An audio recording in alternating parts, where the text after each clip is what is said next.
Boa noite, Paulo Sérgio. Excelente programa. Doutor Marcelo, acredita que com o presidente eleito terá redução das tarifas em relação aos valores do Green Card? Não, isso aí não deve acontecer, porque as tarifas da imigração, primeiro que elas já estão aí há muito tempo no valor que estão, né? Então, a imigração é um setor e o USCIS é uma agência que vive das tarifas que a gente paga, né? Pelo processo, as taxas processuais e não dos impostos que a gente paga. Então, eles vivem dessas tarifas. Então, eles não devem, isso não deve alterar nada, a não ser que possa verificar que a agência estava operando com lucro, ou seja, com mais entrada do que saída de fundos. Aí poderia ter uma redução. Mas eu duvido que aconteça isso, porque já tem um bom tempo que as taxas não mudam.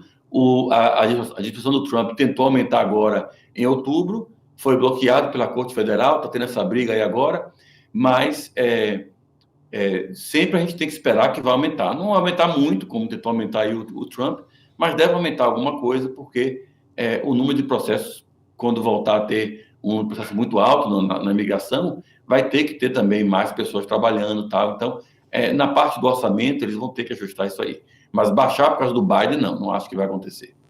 O que está acontecendo agora, né, doutor, é que já tem uma comissão de advogados, de juristas, que já estão escrevendo e redigindo as ordens de revogação das ordens executivas, né?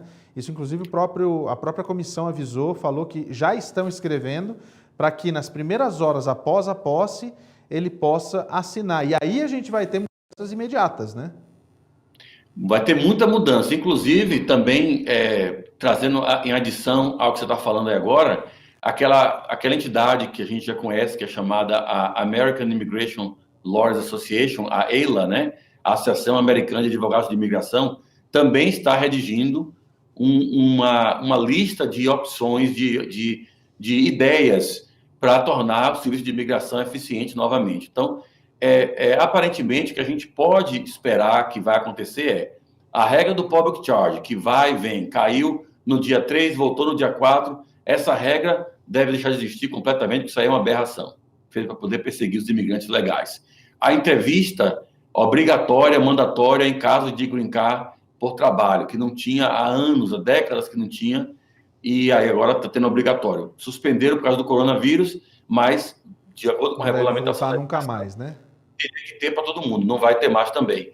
Também tem a regra da negativa automática do processo se estiver faltando algum documento essencial. Então, se a imigração hoje em dia, você mandar o processo e não tiver completo, eles podem, ao invés de emitir um pedido de informação adicional, já de cara negar o processo e você perde prazo, perde tudo. Então, isso também deve ser revogado e também a regra daquela você tem um processo negado, aquele processo que estava mantendo você no país, ou deixou de ir para a escola e perdeu o F1, já mandar o caso para a corte para deportação. Então, isso também deve ser mudado. Além disso, a questão do DACA e DAPA, não é? O DACA, você sabe que são os Dreamers, né?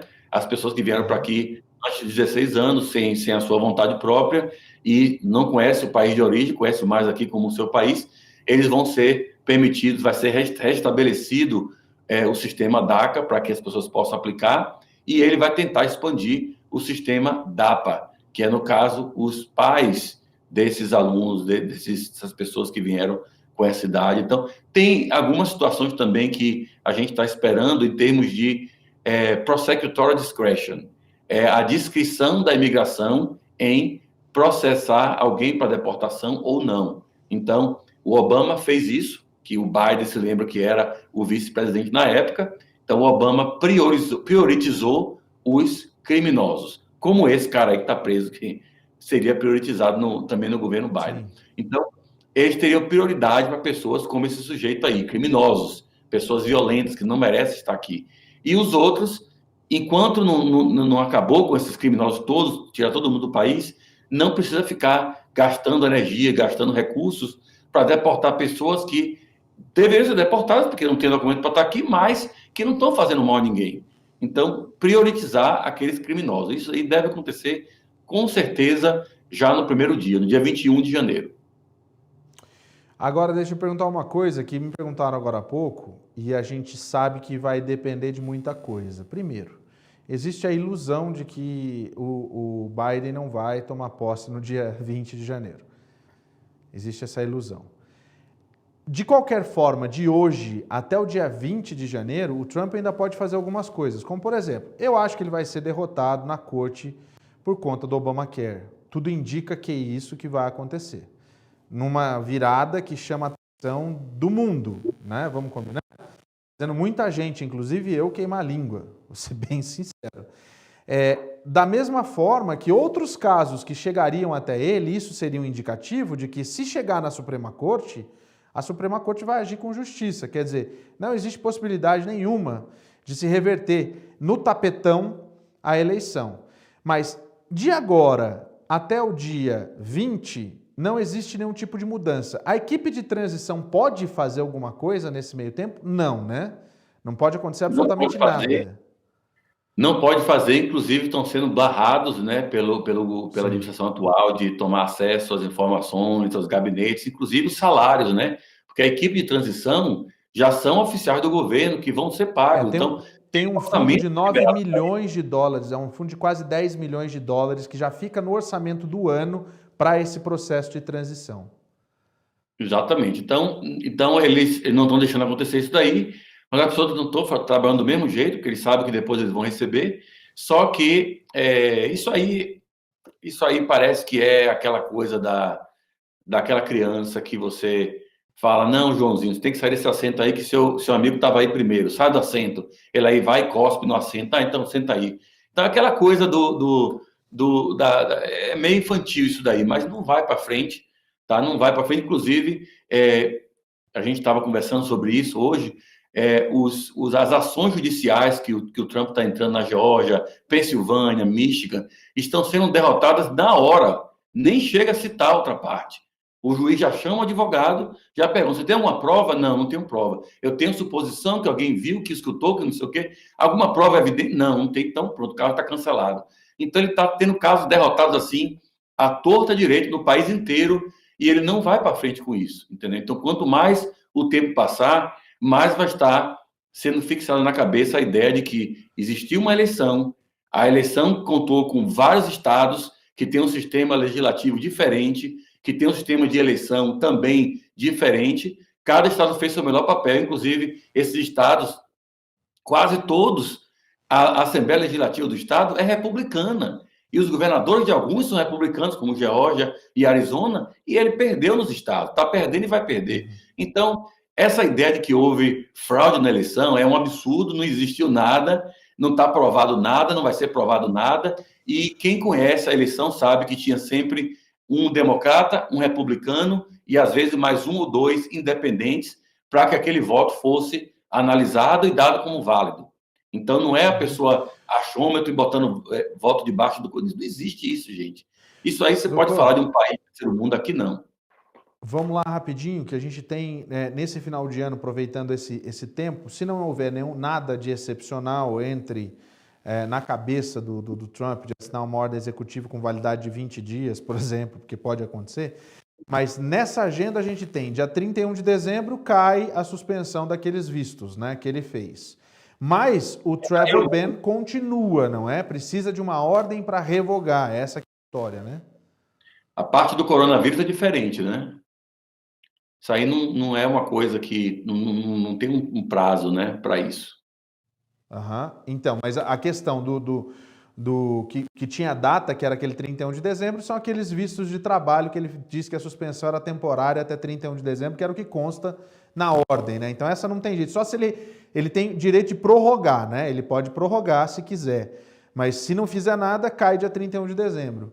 Mas a questão do coronavírus é só com a entrada de alguém ou se alguém da administração falar, não, vamos derrubar isso aqui, vamos derrubar aquilo lá. Mas continua tudo como antes, e consulado fechado também, né? Uma coisa interessante é a gente entender, as pessoas, estou falando com meus clientes, mas nem todos os seus ouvintes são meus clientes, né? Alguns deles são, outros não, of course. Mas seria interessante, se você está aqui nos Estados Unidos e você pretende passar o fim de semana, ou um fim de semana, ou passar o Natal, Ano Novo com a família, e você não é residente, ou pelo menos não é cidadão americano, eu sugeriria, sinceramente, que você não fosse esse ano. Porque esse homem vai ficar doido, mais do que já é, tá? E ele pode simplesmente dar uma canetada lá, inventar uma ordem, fechou as fronteiras total, não entra mais ninguém. Você está agora no país lá, no seu país de origem, com a sua família, com a passagem de volta, com o emprego lhe esperando aqui, você não pode voltar porque o homem fechou tudo. Tudo bem, quando ele fizer isso, vai ter ação judicial, liminar suspendendo? Vai.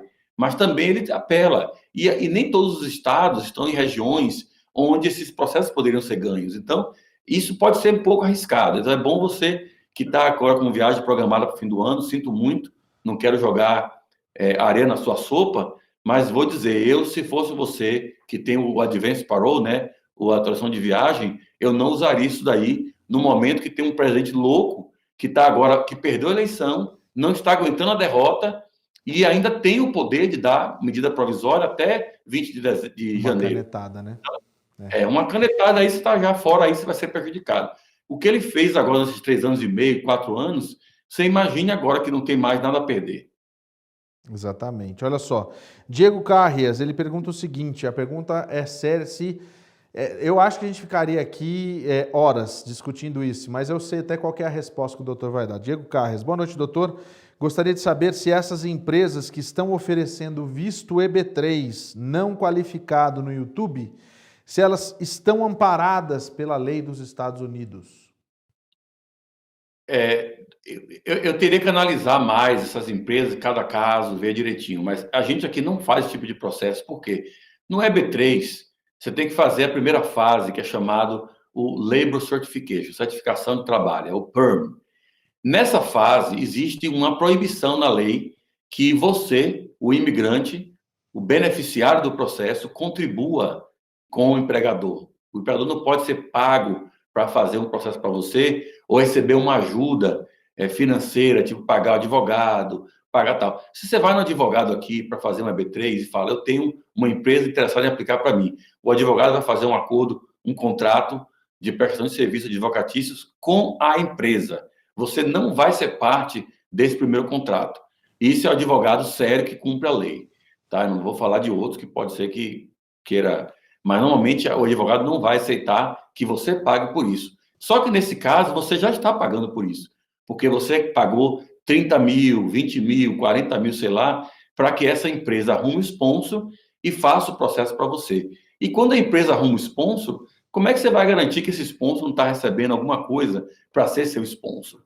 Então, existe essa coisa que tem que ser analisada. Eu não tenho provas de que isso é ilegal, apenas cheira mal, tá? Se você passa perto do Paulo Sérgio e está sentindo aquele cheirinho, você vai pensar assim, eu acho que o Paulo Sérgio não tomou banho hoje, mas você não pode garantir, você não tem prova disso, você não estava com ele, como é que você vai saber? Mas aquele cheirinho está denunciando que, né? Então, a mesma coisa acontece quando você vê uma coisa dessa. Muito boa analogia, viu, doutor? Muito boa analogia. Então, eu posso tirar de você o exemplo e botar quando tem fumaça, geralmente tem fogo, né?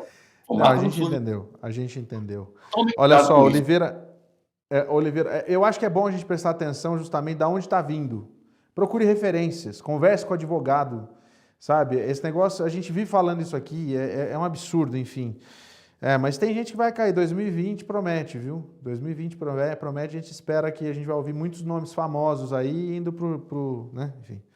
Oliveira Júnior, boa noite, PS. Gostaria de saber quanto tempo de validade tem o I-20 e se é possível ter a prorrogação do mesmo, já que os consulados não têm data para voltar ao normal no Brasil.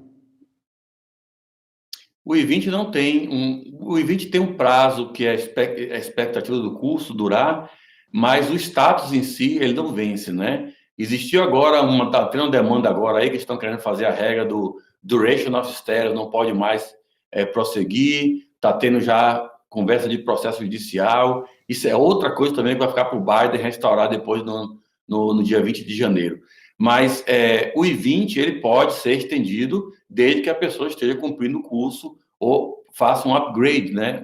Um curso superior àquele, igual ou superior ao que estava fazendo. Então, isso pode ser feito, sim, várias vezes.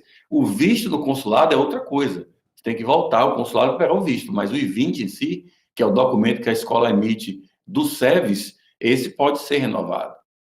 Mesmo que ele não tenha tido, inclusive, ainda a entrevista no consulado, a escola vai renovando até a data da sua entrevista. Essa que é a história, né?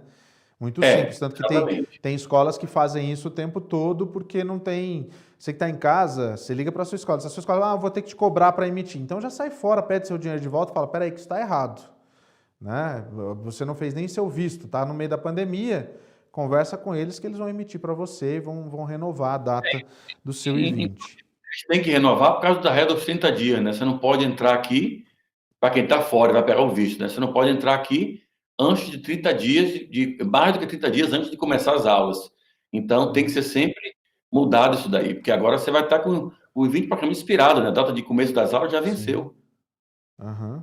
Bem isso mesmo. Leonardo Azevedo, doutor, se o meu ESTA tiver o vencimento em uma data que eu estiver nos Estados Unidos, eu terei problemas? Minha estada pode ser limitada à data do vencimento?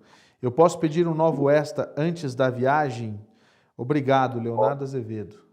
Pode sim, inclusive quando você entra aqui, você já tem 90 dias, independente de quando vai vencer o seu visto ou ESTA.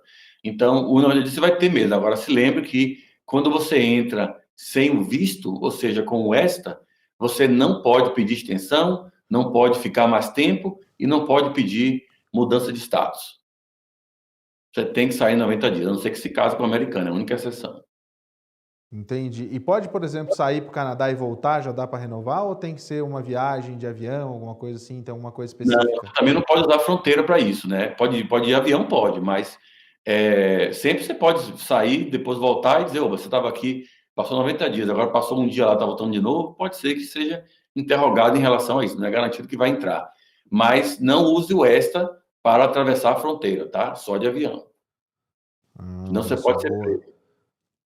Aqui o Thiago Araújo. Boa noite, Paulo. Doutor, alguma notícia sobre o Premium Process para EB2NIW? Estou olhando todos os dias. Ainda não saiu, deve estar para ser regulamentado a qualquer momento. Pode estar sendo feito agora, aí eu não estou sabendo, mas a qualquer momento vai sair publicado isso, porque a imigração tem interesse também nisso, né? Só que foi aprovada a lei e falta a regulamentação, que é publicar no Diário Oficial, colocar realmente o valor, que a gente já sabe que vai ser 2.500, mas publicar o valor certo e o número de dias que vai levar, também já sabemos que vai ser 45, mas isso tem que ser Ele não realmente... vai ser 15 então, é isso? Ele não vai ser 15 nesse caso desse Premium Process? A autorização foi para 45 no máximo, né? E 2.500 de taxa no máximo. Mas a imigração, por que que na administração Trump eles vão botar o melhor para o imigrante? Já viu isso acontecer nos últimos 4 anos? Não, não. Eberton Pode ser que Senna. outros não vai entrar, né? Mas eu acho que são muitos pormenores. O homem vai ter, vou dizer, o vovô vai ter muito trabalho para fazer, viu? O vovô Biden vai ter muita coisa para assinar, vai gastar. Mas ele está em forma. Aliás, entrou correndo no discurso, em todos os discursos, coisas que a gente não viu, né? Quem acusa o outro de demência fazer. Mas isso é uma outra história. E ele consegue segurar o copo com uma mão só, né? Eberton Senna. Boa noite, Paulo. Eu sendo sócio de um negócio aí nos Estados Unidos, como eu sou com um primo que é legal aí, eu posso aplicar para residência? Eu tenho visto de turismo. Ou existe alguma forma de legalização? Abraços.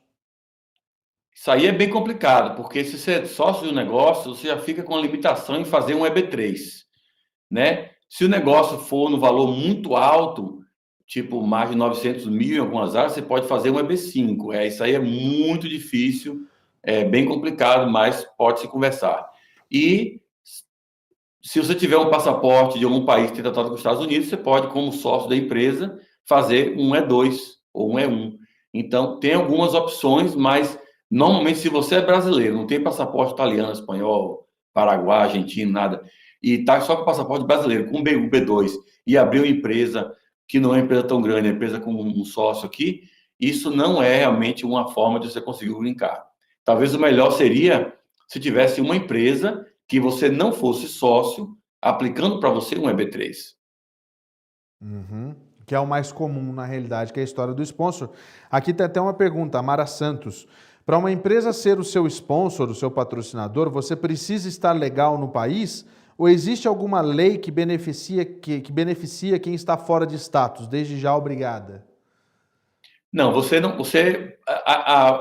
A empresa pode fazer a petição do sponsor, mesmo que esteja fora de status, mas depois você não vai poder completar, não vai poder entrar com ajuste de status. Então, tem umas regras de exceção, mas normalmente seria bom que você tivesse fora do país, sem que tivesse ficado mais de um ano ilegal aqui, ou então, pelo menos, que quando vai atingir a terceira fase do processo, esteja com o status válido ou não mais do que 6 meses de quando perdeu a validade do status. Então, isso é uma regra, está na seção 245K, você pode pôr lá no Google INA 245K, que você vai ver a regra lá. Mas se você está fora de status há mais de 6 meses, vai começar um EB3 agora, aí é impossível, porque só a primeira fase, que não dá status, está levando em torno de 9 meses. Então, como é que você vai atingir a terceira fase e ainda poder usar a prerrogativa dos 6 meses? Então, aí complica muito. Então, você tem que estar legal no país, ou pode estar fora do país, mas estar aqui fora de status já não vai dar para fazer. Aí somente se tivesse um parente qualificante para fazer um perdão, teria que ser o seu pai, mãe ou esposo, que seja residente ou cidadão, aí pode-se fazer um waiver. Então, só para não falar que não tem nenhuma opção, estou dizendo que tem essa, mas é uma janelinha muito pequena, né? Tá, olha só, o Danilo Pereira. Usar Select Health pode dar problema para o visto EB2? Paulo, Select Health é da Utah, não é? Eu não sei se é. Agora, deve ser alguma coisa de algum estado, né? Alguma, tipo Mass Health, alguma coisa. O mestre sabe que é mais... Acabaram de me falar aqui, Select Health é daqui de Utah, isso mesmo. Então, eu acredito que eu não posso... Eu posso falar que, pela regra do Public Charge, se for um plano de saúde, que eu não vou saber a regra de plano de saúde de todos os estados, é impossível, né? Mas se for um plano de saúde dentro do Obamacare, esse aí que a Suprema Corte não vai cancelar, provavelmente, se for nessa regra, você pode fazer tranquilamente que não vai ter nenhum problema. O que você deve evitar é você fazer programas de saúde que são fundados pelo Medicaid. Tá? O Medicaid não pode, porque o Medicaid federal não pode ser usado por imigrantes. Inclusive, eu acho que nem é elegível para isso, mas, enfim. No caso de fazer o Select Health, eu diria para você procurar o seu agente de seguros aí, que está tentando te ajudar com esse seguro, e perguntar, esse seguro aqui é dentro do Affordable Care Act, o ACA, vulgo Obamacare? Se for, feche os olhos e vá a fundo, nem se preocupe. Aliás, vai mudar, vai ser Biden Care agora, a partir do ano que vem. O Biden Care vai ser bem melhor, vai ter o Public Option. Eu acho difícil ele conseguir isso sem o Senado, mas Depende, se ele tiver o Senado, vai ser uma... Aliás, só para lembrar quem está em casa, já começa a pedir as suas cédulas a partir de agora, você que está na Geórgia, já está valendo e a votação antecipada começa no dia 16 de dezembro. Então, já peça já a sua cédula, o seu e-mail, a sua cédula pelo correio para você receber já, para não ter problema se você não quiser enfrentar a fila, porque em janeiro promete filas longas de 5, 6, 7, 8, 11 horas até. Pode esperar, janeiro a gente vai ter muita coisa aí. Veio uma pergunta aqui sem nome quem mandou, mas a pergunta é o seguinte, doutor. Os pais podem ir com o F2 dos filhos ou apenas os filhos como F2 dos pais? De novo, vou repetir. Os pais podem ir como F2 dos filhos ou apenas os filhos podem ser F2 dos pais? Tem algumas escolas que têm um convênio com o SEVES e eles conseguem fazer o F1 para o estudante e os pais podem ter o F2 até esse aluno completar 21 anos. Então, é possível, você tem que ver com a escola que seu filho vai estudar, se eles estão nesse programa aí, do F1. Então, isso vai, na realidade, da escola liberar, é isso, doutor? Tem escolas, geralmente high school, né, privadas, tá? A pública não vai fazer isso. Mas high school privada, que você vai pagar lá, seu filho e tal, às vezes você consegue. Eu tenho um caso, já vi, de pessoas que têm o F1 e a escola dá o F2, faz também o F2, a migração aceita para os pais, geralmente com menor de idade, né? Uma dúvida rapidinho para a gente encerrar antes de ir embora, que foi uma pergunta que já me fizeram há bastante tempo e eu acabei deixando passar. Community College dá F1? Em alguns lugares dá. Aqui na Califórnia dá. Eu sei que na Flórida também tem alguns que dão. Sério? Community College é comunitário, mas pode ser. Na verdade, para você descobrir isso, vá no site do SEVES e procure ver as escolas credenciadas. Você vai ver community college, você vai ver universidade, você vai ver high school, escola de aviação, escola de culinária, tudo vai estar lá. Olha só, entendi. É porque muita gente fala assim, ah não, mas community college não dá, você só vai estar lá, você pode ir lá cursar, você aplica, daí você é aprovado, você entra. Não é bem assim não, Depende, né? né? Tem community college que é pago, né? Uhum. Geralmente, quem é estrangeiro paga. Por exemplo, Broward, na Paga Flórida. pouco, na realidade, mas paga, né? Em Broward County, parece que é 3 vezes mais se for estrangeiro do que se você for Aham. residente e morando na Flórida.